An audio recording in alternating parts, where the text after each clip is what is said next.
High বন্ধুরা, আমরা প্রত্যেকেই ভাবি আমার দেশ পৃথিবী সেরা এবং শৃঙ্খল বিশিষ্ট দেশগুলির মধ্যে একটি।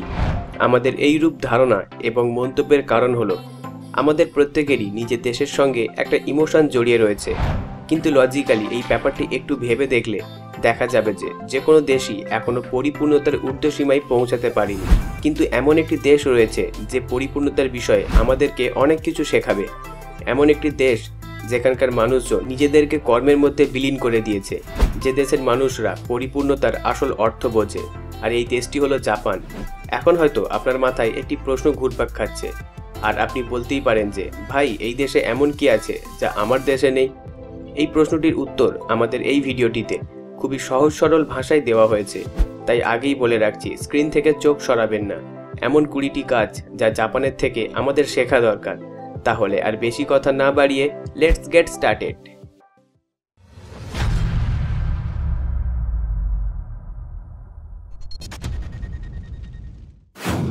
1 নম্বর পয়েন্ট, এডুকেশন সিস্টেম। জাপান এমন একটি দেশ যে আকার আয়তনে ভারতের থেকে 9 গুণ ছোট। বর্তমানে জাপানের সাক্ষরতার হার ভারতের থেকে 117 র্যাঙ্ক উপরে রয়েছে। শুধুমাত্র ভারত নয়, জাপান তো ইউনাইটেড কিংডমকেও সাক্ষরতার দিক থেকে পিছনে ফেলে দিয়েছে। কিন্তু এমনটা কেন হলো? এই প্রশ্ন আমাদের প্রত্যেকেরই মাথায় আসতে পারে। এমন কি নিয়ম রয়েছে এই দেশের এডুকেশন সিস্টেমের উপর? জাপানে সর্বপ্রথম পড়াশোনার আগে সৌজন্যতা শেখানো হয়। পড়াশোনার আগে 3 বছর কোনো রকম পরীক্ষা হয় না। এর পরিবর্তে ওই 3 বছর বাচ্চাদেরকে সৌজন্যতা এবং পরিপূর্ণতার বিষয়ে গুরুত্ব শেখানো হয়। জাপানের স্কুলগুলিতে অ্যাটেন্ডেন্স প্রায় 99%। একবার কি ভেবে দেখতে পারবেন, প্রত্যেকটি স্কুলে অ্যাটেন্ডেন্স 99%? তাহলে কি এই দেশের উন্নতি হবে না? আপনারও কি তাই মনে হয়?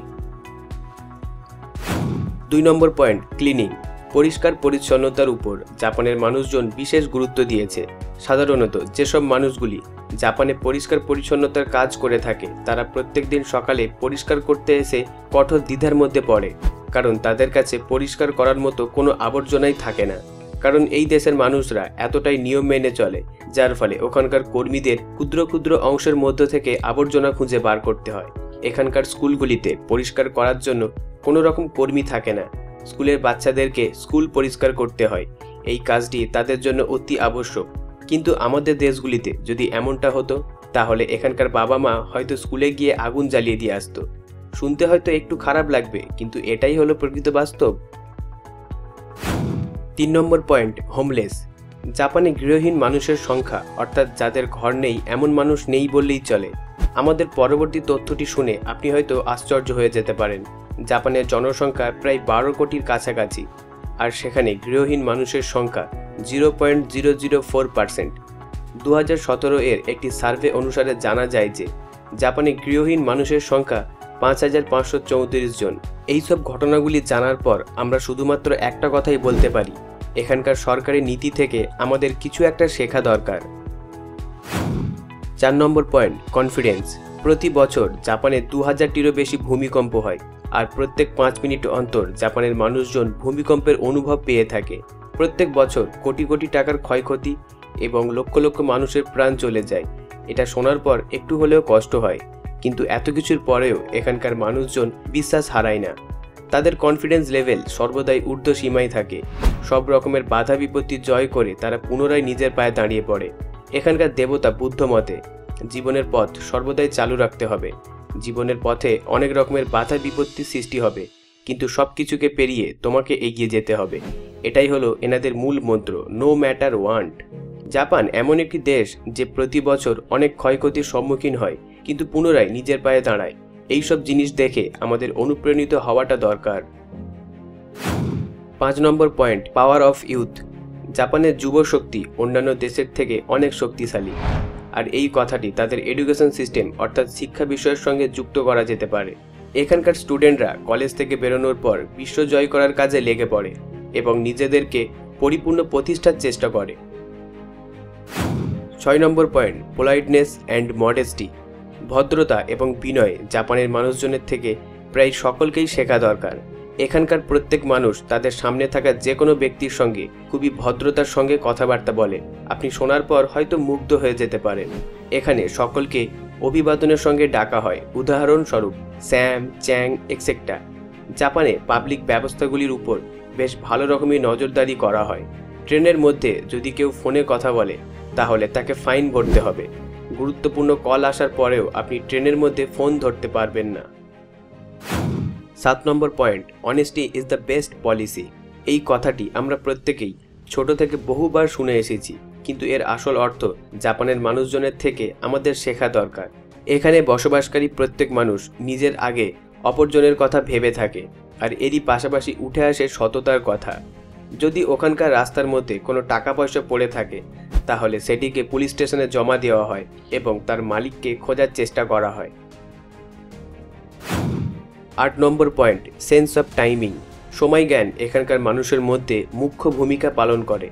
জাপানে একটি কথা প্রচলিত রয়েছে, being 10 minutes early is early, being 5 minutes early is being on time, and being on time means you are late. অর্থাৎ আপনি যদি কোনো কাজে একদম সময় মতো যান তাহলে আপনি লেট প্রমাণিত হবেন। এখানে বলা হয় যে কোনো কাজে 10 মিনিট আগে পৌঁছানো দরকার। এইরূপ মন্তব্য শুনে আপনি হয়তো বুঝতেই পারছেন সেখানকার মানুষজন সময়ের উপর কতটা গুরুত্ব দিয়েছে।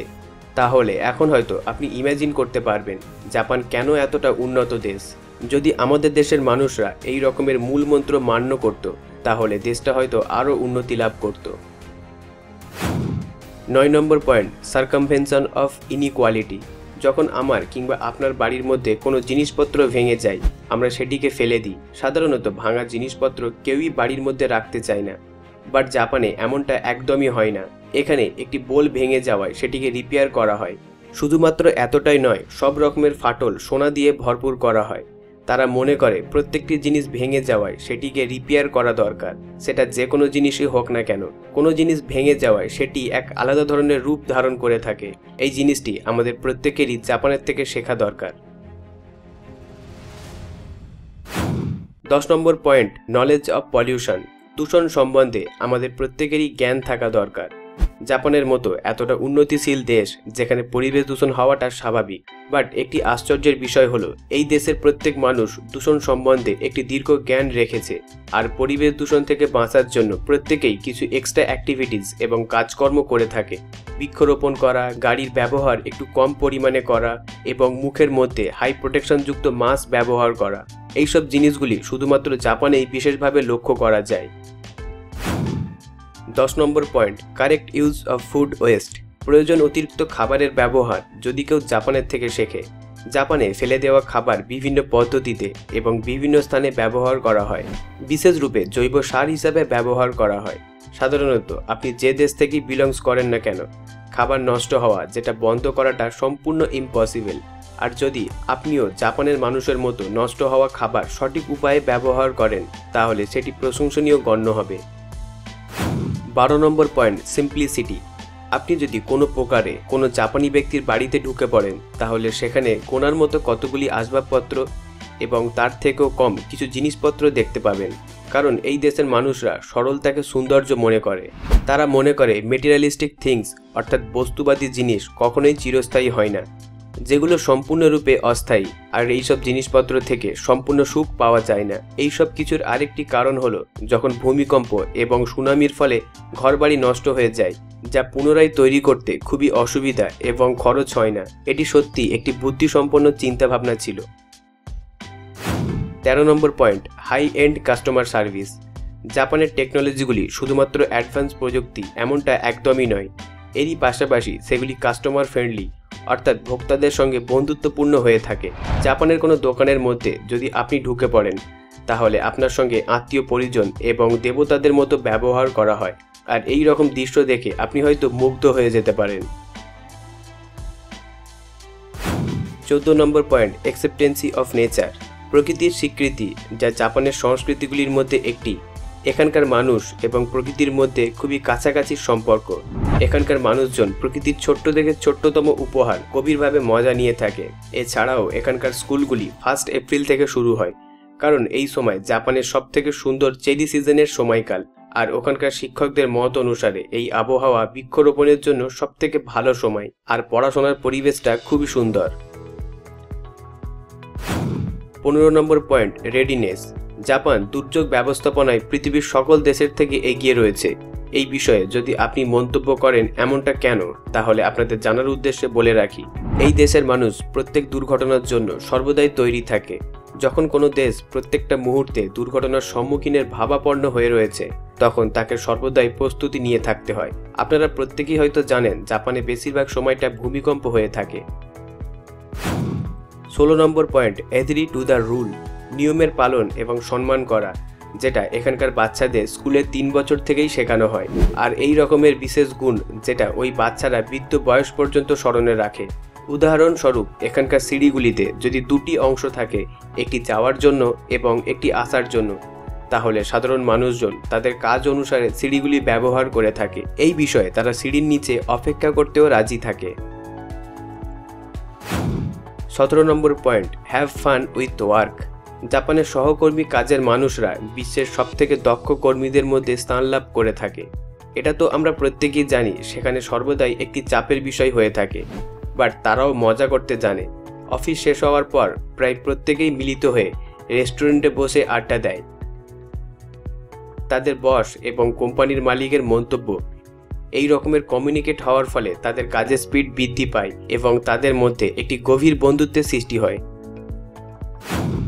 18 number point, scope of the thief is zero. জাপানে চুরির কথা খুবই কমই শোনা যায়। আপনারা ভিডিওর প্রথম দিকে হয়তো দেখেছেন জাপানের মানুষ খুবই সৎ হয়ে থাকে, কিন্তু আমাদের পরবর্তী কথাটি শুনে আপনি হয়তো চমকে উঠতে পারেন। আপনারা হয়তো জানেন না জাপানের সুপারমার্কেটগুলিতে কোনো রকম শপকিপার থাকে না। দোকানের সব কাজগুলি ওয়েন্ডিং মেশিন করে থাকে। মার্কেট সর্বদাই খোলা থাকে, কারণ সেখানে প্রত্যেকেই জানে এখানে কোনো জিনিস চুরি হয় না। এটা শোনার পর আপনারা হয়তো অবাক হয়ে যেতে পারেন। 19 number point, the importance of the family. পরিবারের সকলের সঙ্গে একটি ভালো সময় কাটানোর পরিণতি জাপানের মানুষজন ভালো রকমই জানে। আপনি কি কখনো নিউ ইয়ার সেলিব্রেশনটা জাপানে করেছেন?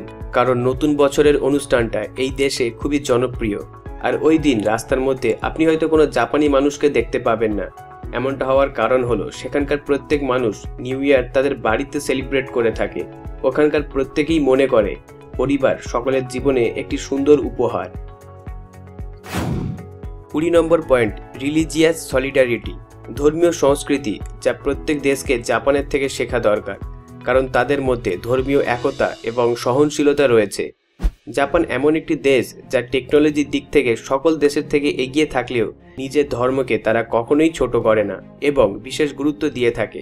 এখানকার মানুষ 2টি ধর্ম মেনে থাকে, বৌদ্ধ ধর্ম এবং শিন্তো ধর্ম। এত কিছুর পরেও এখানকার মানুষ 2 ধর্মকেই সম্মান করে।